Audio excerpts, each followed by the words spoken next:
Hello students, welcome back to the class 9 lines and angles chapter 6 exercise 6.1 solve करेंगे आज हम question number 1। देखो already book में figure दिया हुआ है लेकिन मैंने फिगर अभी नहीं बनाया है। हम शुरू से कोशिश करेंगे कि सेंटेंस को समझ के फिगर कैसे बनाया जाता है उसको हम बनाएंगे खुद। ठीक है, चलो स्टार्ट करते हैं। Let us start question number 1। देखो आपकी स्क्रीन पे लिखा हुआ है इन द फिगर 6.13, हालांकि ये बुक का है, यहां पे हमारा फर्स्ट फिगर है। Lines A B and C D intersect at O. ठीक है, चलो फिगर बनाते हैं। मान लेते हैं ये है लाइन हमारी ए बी, क्लियर है, और दूसरा है सी डी इंटरसेक्ट एट ओ। ये दूसरी लाइन बना लेते हैं हम सी डी। ए बी और सी डी कहाँ इंटरसेक्ट कर रहे हैं? इंटरसेक्ट कर रहे हैं ओ पॉइंट पे। ये है हमारी लाइन ए से लेके बी तक और ये है सी से लेके डी तक। आपको समझ में आया फिगर? अच्छा, थोड़ा सा फिगर हमारा छुप रहा है, कोई बात नहीं, हम इसे जरा सा छोटा कर लेते हैं। Okay, let us start. तो ए बी और सी डी इंटरसेक्ट कर रहे हैं कहां पे? ओ पॉइंट पे इंटरसेक्ट कर रहे हैं। अब देखो आगे दिया है, देखो बच्चों, सबसे पहले जब हम यहां पे ऐसे इन क्वेश्चंस को सॉल्व करेंगे ना, आपको प्रेजेंटेशन पे बहुत ज्यादा फोकस करना है। इन क्वेश्चंस को हम अपनी शीट में कितने अच्छे से प्रेजेंट कर सके ताकि एग्जामिनर एक भी मार्क्स ना काट सके। ठीक है, तो उसके लिए आपको क्या करना है, देखो एक तरीका मैं आपको बताता हूं। गिवन और जो हमें निकालना होता है उसे अलग से लिख लो। इसके दो फायदे हैं, एक तो आपका प्रेजेंटेशन अच्छा होगा और दूसरा कि क्या क्या हमें गिवन है वो हम इजीली अपने क्वेश्चन में मेंशन कर सकते हैं। जैसे देखिए यहां पर हमारा जो पार्ट आएगा हम लिख लेते हैं, यहां पे सबसे पहले लिख लेते हैं हम गिवन। अब देखो गिवन में क्या लिखेंगे हम, ध्यान दो गिवन में क्या लिखेंगे।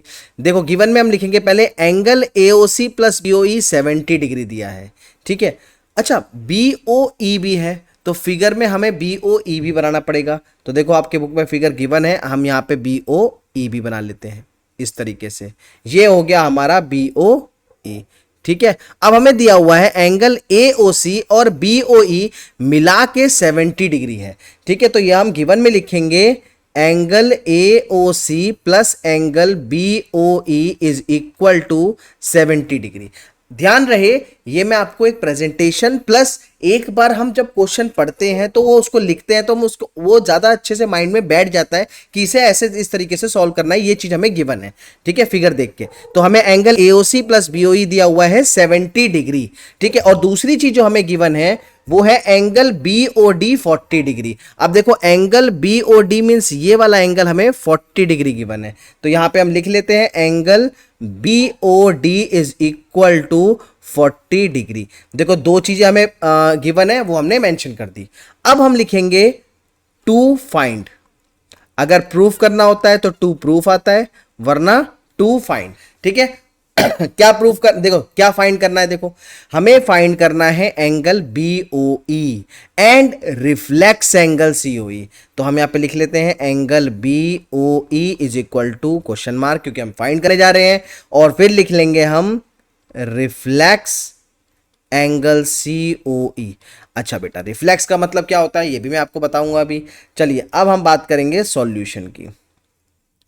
अब हम बात करेंगे सॉल्यूशन की, क्लियर है? अब सॉल्यूशन पे आते हैं। अब देखो सॉल्यूशन कैसे करना है इसका।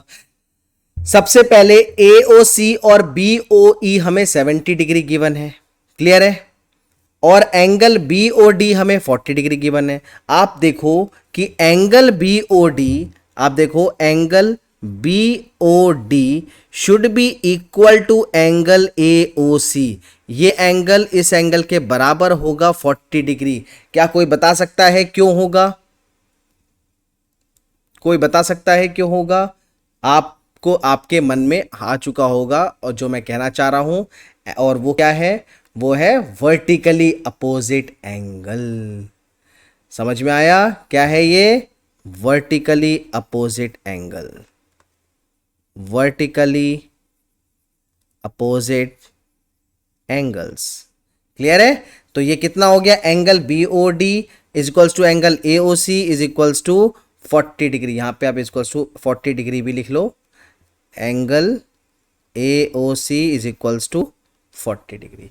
अब आपके पास ये 40 आ गया। अब देखो इसे मान लेते हैं एंगल AOC प्लस BOE को मान लेते हैं फर्स्ट इक्वेशन। अब AOC तो देखो हमने निकाल दिया 40 डिग्री, तो from equation 1, from first equation क्या हम लिख सकते हैं angle AOC plus angle BOE is equal to 70 degree, बिल्कुल लिख सकते हैं। यहां से हम क्या करेंगे, यहां से हम एंगल BOE निकाल सकते हैं 70 डिग्री माइनस, अब देखो AOC को हम राइट साइड लेके जाएंगे तो यहां पे हम लिख सकते हैं एंगल AOC।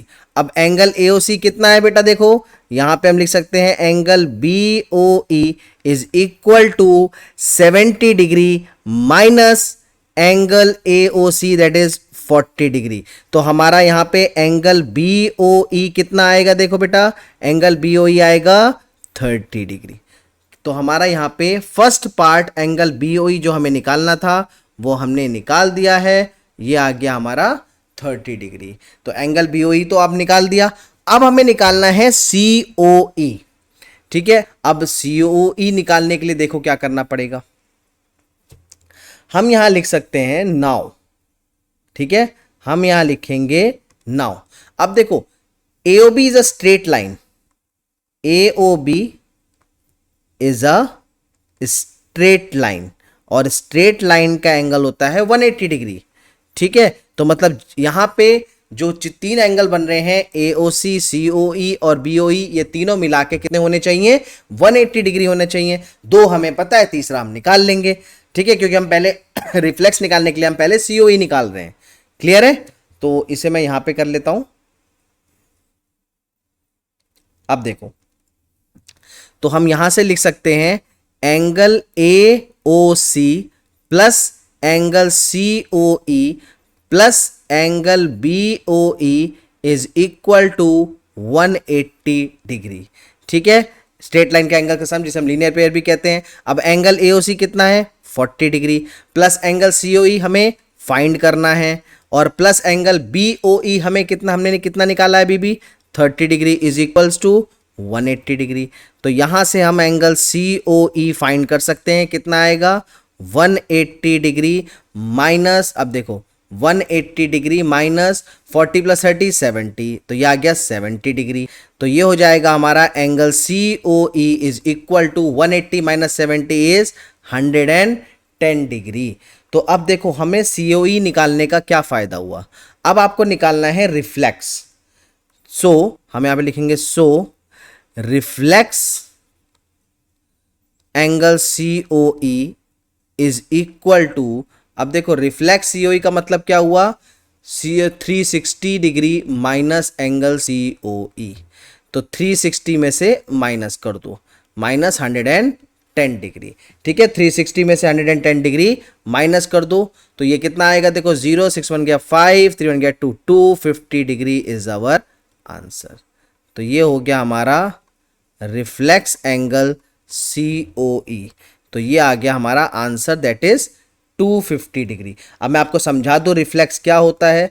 मान लेते हैं ये एंगल था हमारा COE, ठीक है, ये एंगल था COE। पहले हमने COE निकाला 110 डिग्री और रिफ्लेक्स होता है जो बचा हुआ पीछे ये बड़ा वाला पार्ट है, this is reflex COE, this is reflex COE, ठीक है। COE एंगल के जो बचा हुआ पार्ट पूरा होता है सर्कुलर में, this is called reflex COE। तो ये था हमारा क्वेश्चन नंबर 1। नेक्स्ट वीडियो में क्वेश्चन नंबर 2 स्टार्ट करेंगे। अगर आपने मेरा चैनल सब्सक्राइब नहीं करा है तो प्लीज सब्सक्राइब करिए। और 11th और 12th के फिजिक्स का अलग चैनल है, मैं आपको बता दूं 11th और 12th फिजिक्स का says classes physics 11th and 12th separate channel है, जिसमें जैसे जैसे यहाँ पे क्वेश्चंस एक क्वेश्चंस आपको क्लास 9th एंड 10th में मिलते हैं, फर्दर यहाँ पे 11th 12th अकाउंट्स साक्षी मैम पढ़ाती हैं। मैं यहाँ पे नेक्स्ट चैनल पे फिजिक्स के क्लासेस लेता हूँ of class 11th and 12th, ठीक है। तो अगर आपने चैनल सब्सक्राइब नहीं करा है तो प्लीज मेरे दोनों चैनल सब्सक्राइब कीजिए, लाइक कीजिए, शेयर कीजिए जितना हो सकता है। ये बच्चों को पता होना चाहिए, बच्चों के पास पहुंचना चाहिए ताकि वो इस चीज का यूज कर सकें। ये मेरा फर्स्ट क्वेश्चन है एक्सरसाइज 6.1 का। नेक्स्ट क्लास में क्वेश्चन नंबर 2 सॉल्व करेंगे। Thank you.